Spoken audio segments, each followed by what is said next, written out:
अस्सलामुअलैकुम everyone, welcome back to my YouTube channel. तो आज के इस वीडियो में मैं शेयर करने वाली हूँ बहुत ही खूबसूरत और stylish summer special baby frock जो कि आप समर में बना सकते हैं। और ये one shoulder strap baby frock है जो कि बच्चियों को गर्मियों में पहनाई हुई बहुत खूबसूरत लगती है। तो टाइम को ज़ाया किए बगैर वीडियो को स्टार्ट कर लेते हैं।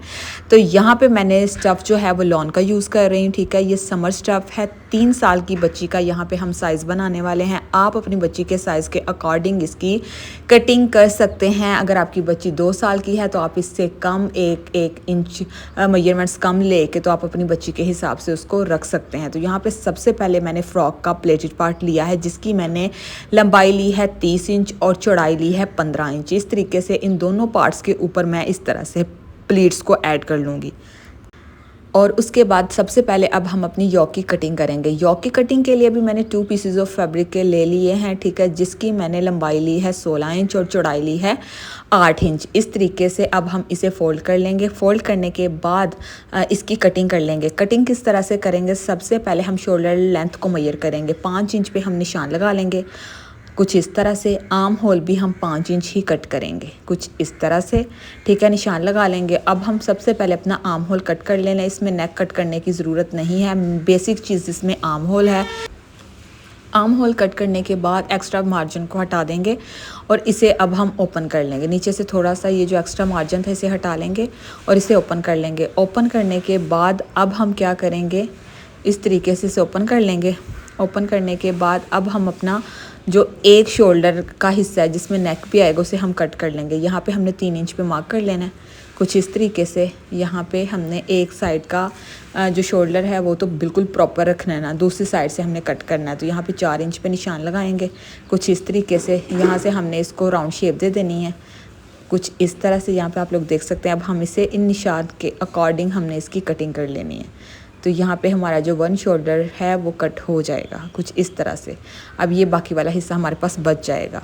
अब हमने क्या करना है, सेम इसी फैब्रिक का इनर भी कट कर लेंगे इन्हीं 2 पीसेस के साथ, ताकि हम इसको डबल और गुम सिलाई कर सकें, ताकि इसमें हमारा जो नेक है वो भी अच्छे तरीके से रेडी हो जाए। ये 2 पार्ट्स आप देख सकते हैं। ठीक है, सबसे पहले हम शोल्डर लाइन को एक दूसरे के साथ जोड़ेंगे। ठीक है, ऊपर से कुछ इस तरह से। यहाँ से हम इसे स्टिच कर लेंगे। स्टिच करने के बाद अब हम क्या करेंगे, जो एक साइड पे हमने फ्रिल अटैच की हुई थी उसकी कटिंग करेंगे। यहाँ पे जो मैंने फैब्रिक लिया है 30 इंच मैंने इसकी लंबाई ली है और 5 इंच मैंने इसकी चौड़ाई ली है। ठीक है, कुछ इस तरह से। अब हमने इस फ्रिल की कटिंग कर लेनी है।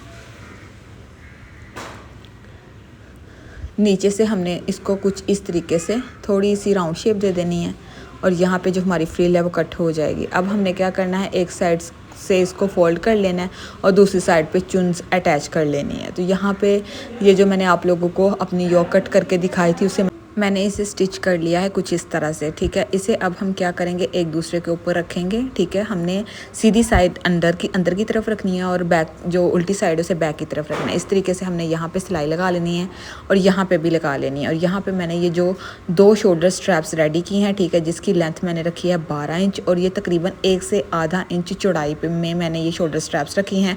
7 इंच पे ये मार्क कर लगाएंगे। यहाँ पे हमने कंधे से शुरू करना है और 7 इंच पे निशान लगा लेना है कुछ इस तरह से। अगर आपकी बच्ची स्लिम स्मार्ट है तो आप उस हिसाब से इसको रख सकते हैं, कम ज़्यादा कर सकते हैं, कोई मसला नहीं है। अब हमने क्या करना है, इस अपने शोल्डर स्ट्रैप को इसके अंदर इस तरह से फिक्स करेंगे। जहाँ पे हमने 7 इंच पे निशान लगाया ना, बिल्कुल उसी तरह। और दूसरी साइड पे भी हमने 7 इंच पे इसे निशान लगा लेना है यहाँ पे कुछ इस तरह से। और यहाँ पे भी हमने अपनी शोल्डर स्ट्रैप को इस तरह से फिक्स करना है। अब इसके ऊपर इस तरह से हमने सिलाई लगा लेनी है। तो यहाँ पे अब आप लोगों को दिखा रही हूँ कि सिलाई मैंने कंप्लीट कर ली है। अब हम इसे सीधा कर लेंगे। यहाँ से बहुत आसानी के साथ ये सीधी हो जाएगी। अगर आपके पास ज़्यादा फैब्रिक नहीं है इनर अटैच करने के लिए तो आप डायरेक्ट सिलाई के साथ फोल्ड करके भी इसको लगा सकते हैं, बट यहाँ पर थोड़ी सी पायदारी आ जाती है और नीटनेस आ जाती है। इस वजह से मैंने इसके नीचे इनर अटैच कर लिया है ताकि नीटनेस बरकरार हो जाए और हमारी फ्रॉक बहुत जल्दी रेडी भी हो जाती है। तो इस तरीके से अब हम इसे प्रेस कर लेंगे। प्रेस की हेल्प से मैं इसे अच्छी तरह से सेट बिठा लूँगी। यहाँ पे मैं इसे सेट बिठा के आप लोगों को दिखाती हूँ। तो ये आप देख सकते हैं ये अच्छी तरह से सेट बैठ चुकी है और हमारी स्ट्रैप्स ये जो हैं ये शोल्डर पे आएंगी और इस तरीके से हम इसे घेरा लगा लेंगे। अब हम क्या करेंगे कि अपनी जो फ्रिल हमने रेडी की थी उसे इसके ऊपर अटैच करेंगे। ये आप लोगों को जो प्रेस की हेल्प से लाइन बनी हुई नज़र आ रही होगी एक शोल्डर पे वहाँ पे मैंने ये जो लाइन क्रिएट की है इसके ऊपर मैंने अपनी फ्रिल को रख के तो अटैच कर लेना है। यहाँ पे फ्रिल के ऊपर मैंने इस तरीके से प्लीट्स को ऐड कर लिया है और इस तरीके से अपनी फ्रिल को इसके ऊपर मैं रखूँगी, सिलाई के साथ मैं इसे अटैच कर लूँगी। तो यहाँ पे आप लोग देख सकते हैं मेरी रफ़ल जो है वो भी शोल्डर के ऊपर मैंने इस तरीके से स्टिच कर ली है। अब हम क्या करेंगे, देखें आप नीचे से भी नीट मैंने रेडी की है और इसकी कोई सिलाई नज़र नहीं आएगी, मैंने इसको गुम तरीके से अटैच कर लिया है। अगर आपको नहीं करना तो आप डायरेक्ट भी अटैच कर सकते हैं, इसके ऊपर कोई लेस भी अटैच कर सकते हैं। मैं इसके ऊपर कोई लेस यूज़ नहीं कर रही। अब यहाँ पर जो मैंने प्लेटेड पार्ट रेडी किया था इसके ऊपर मैंने इस तरीके से सिलाई लगा ली है और धागा खींच के कुछ इस तरीके से गैदर्स को ऐड कर दूँगी। इस तरीके से आप लोगों ने हल्के हाथों से बिल्कुल इक्वल जो गैदर्स हैं वो ऐड करनी है।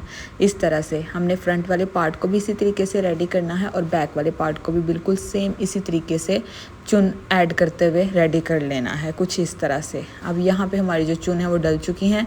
अब इसे हम अपने फ्रंट साइड पर अटैच कर लेंगे और दूसरा पार्ट हम उसे अपने बैक साइड पर अटैच कर लेंगे, कुछ इस तरह से।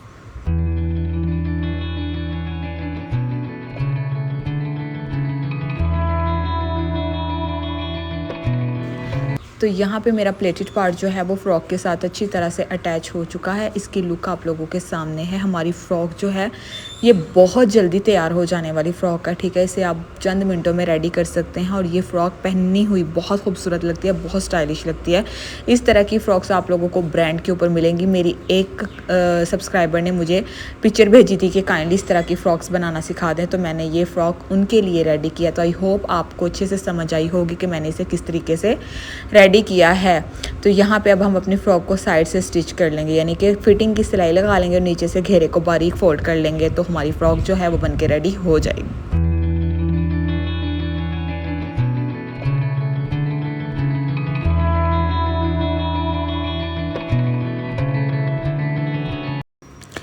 जी जनाब, तो यहाँ पे ये जो हमारी फ़्रॉक है टोटली कंप्लीट हो चुकी है। नीचे से मैंने घेरे को कुछ इस तरह से बारीक फोल्ड कर लिया है और यहाँ पे आप लोग इसकी फ़ाइनल लुक देख सकते हैं। ये बहुत ही खूबसूरत फ़्रॉक रेडी हुई है। इसका प्रिंट बहुत समरी है, बहुत प्यारा प्रिंट है भी लॉन्ग स्टफ। आप इसे टाइट्स के साथ भी वेयर कर सकते हैं, आप इसे शॉर्ट्स के साथ भी वेयर कर सकते हैं, आप इसे जीन्स के साथ भी वेयर करवा सकते हैं।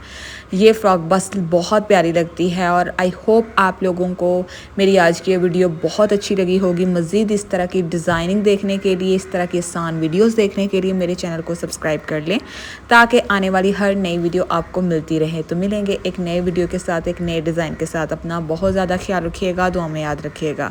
अल्लाह हाफिज़।